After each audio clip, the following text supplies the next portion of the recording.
И здравейте на всички! В това видео сигурно сте прочели заглавието какво е, но в това видео ще ви покажа двата ми нови гълъба. Сега тук съм ги оставил в ето този кашот, както знаете, гълъба до Google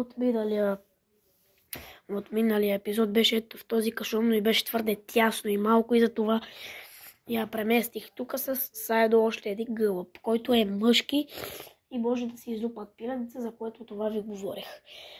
Така, нека отворим кашоба и ето ги двамата. Сега, ето това е гугла, малко се по-разпознава, защото тя е по-малка, по-ситничка. А ето този, разбрах, че е мъжки.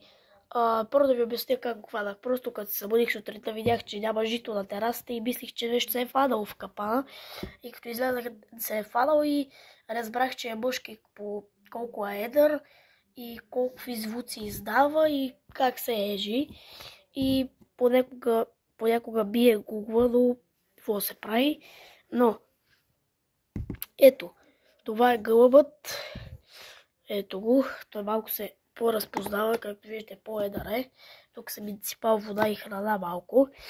Но тук е по-ютно. Даже като затворя, тук има откъде да излиза въздух и да ги наблюдавам. И е по-добре. Но утре, в неделя, ще ги закарам на другото ми село, което има още един трети гълъб. Гуд. Което това значи такива градски гълъби. И могат сигурно да си живеят 3 лева, да ги оставя при моите други декоративни гълъби, защото така просто сме решили да се ги разпознаваме кои са и да надяваме скоро време да имат и яйца. Сега, дайте идея как да кръстим ето този гълъб тук. Той се знае женския гугла, а този не знаме как ще се казва.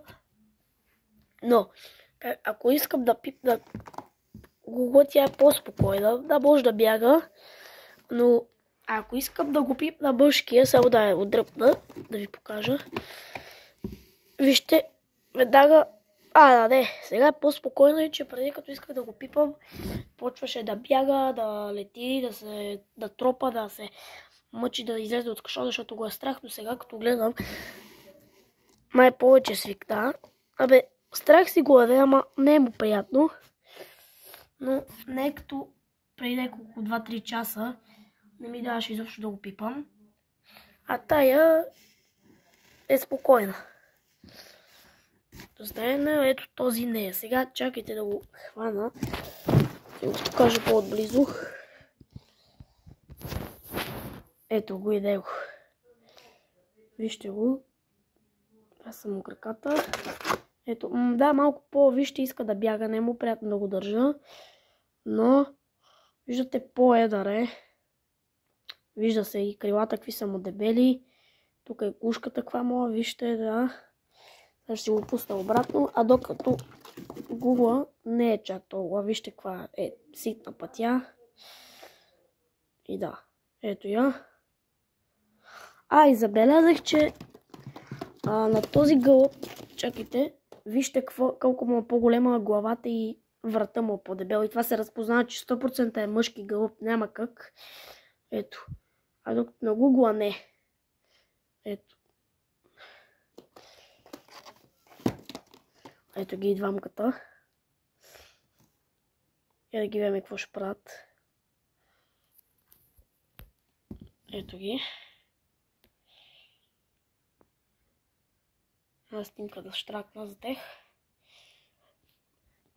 Те си стоят тук, но утре ще са в друга клетка, която ще е по-голема, има място да летат и ще им по-спокойно с заедно другия, който се казва Коминчо.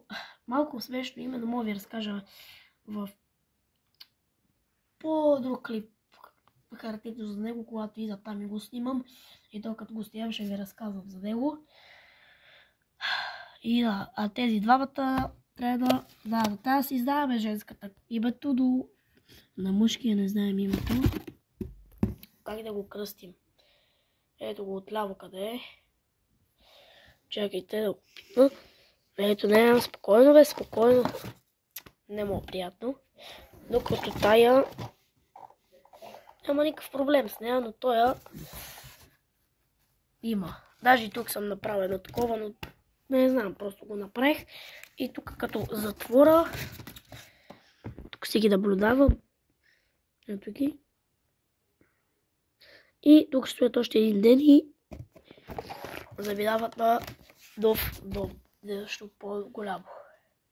И да, ако клипът ви е харесал, абонирайте се, лайкнете, споделете го, напишете коментар как да кръстиме гълъбът мъжки, че нямам никаква идея как да го кръста. И да, нямам никаква идея и да, айде чао от мен и ще се видим в следващия епизод.